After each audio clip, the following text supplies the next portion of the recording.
निधिवन जानने पर कहा जाता है कि रात को मत जाइए। बड़ी आप निधिवन पहुंचिए, हर आदमी किससे कहानियां सुनाता है श्री कृष्ण जी की लीलाओं को लेकर। कई लोग उस पर भी संदेह खूब करते हैं, सोशल मीडिया पर डालते रहते हैं कि एक रात खोल के सच दिखा देना चाहिए। कई सारी कहानियां आती हैं सनसनी निधिवन, हाँ निधिवन को लेकर, क्योंकि घर भी बहुत सारे अगल बगल हैं, वहां पेड़ सारे जमीन की तरफ झुके हुए हैं।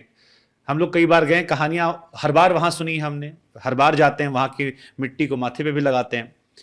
निधिवन की क्या भावना है, क्या सच्चाई है, क्या कहानी है? वृंदावन संपूर्ण ही निधिवन राज है, वो पूरा वन ही है, उसका नाम ही वृंदावन। वृंदावन में एक स्थान है निधिवन, जहां पर भगवान बांके बिहारी लाल प्रकट हुए।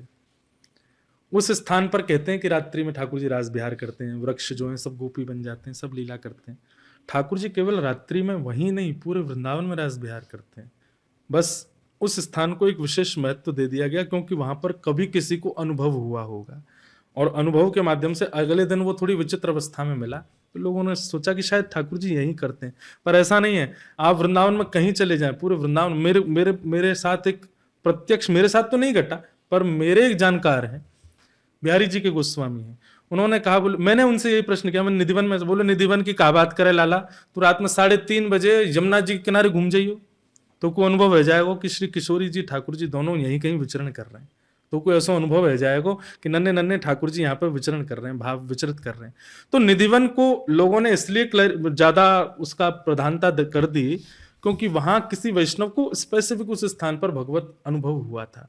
पर निश्चित फिर उसको हर रोज का नाम दे दिया गया। हाँ, पर वृंदावन में हर कण, हर स्थिति, हर कोने में यह अनुभव किसी को भी हो सकता है जी। उसकी शुद्धता, पवित्रता और विशिष्टता इतनी होनी चाहिए। अब लोग सोचते हैं कि निधिवन में रात में कुछ होता है, उसको देखने से सुबह अंधे हो जाएंगे, बहरे हो जाएंगे, डर के मारे कोई जाता भी नहीं, कि अंधे हो जाएं, बहरे हो जाएं, पागल हो जाएं तो जाएं भी क्यों, जाइए एक बार जाके वहां देखिए। लेकिन दूसरा भाव मेरे मन में एक बात आती है, मान लीजिए कि निधिवन में ही ठाकुर जी लीला करते हैं, रात्रि की ठाकुर जी की निज लीला है, उस निज लीला में हमको क्यों इतना इंटरफेयर करना? ठाकुर जी कर रहे हैं, हमारे या तो हमारे अंदर विश्वास नहीं है कि ठाकुर जी विद्यमान है, हमको उस विश्वास को प्रकट करना है, इसीलिए हम वहां जाना चाहते हैं। विश्वास है तो फिर उसमें आवश्यकता क्यों? हमको आज 27 वर्ष हो गए वृंदावन में जन्मे, हम तो नहीं जाते रात्रि में। हमको विश्वास है ठाकुर जी दिन में भी लीला कर रहे हैं, तो दिन में भी नहीं दिख रही तो उसको रात्रि में कहां दिख जाएंगे वहां पर? तो इसलिए वृंदावन तो भैया पूरा ही निधिवन है। कहीं पर भी आपकी पवित्रता यदि हृदय की है तो आपके साथ लीला ठाकुर जी करेंगे।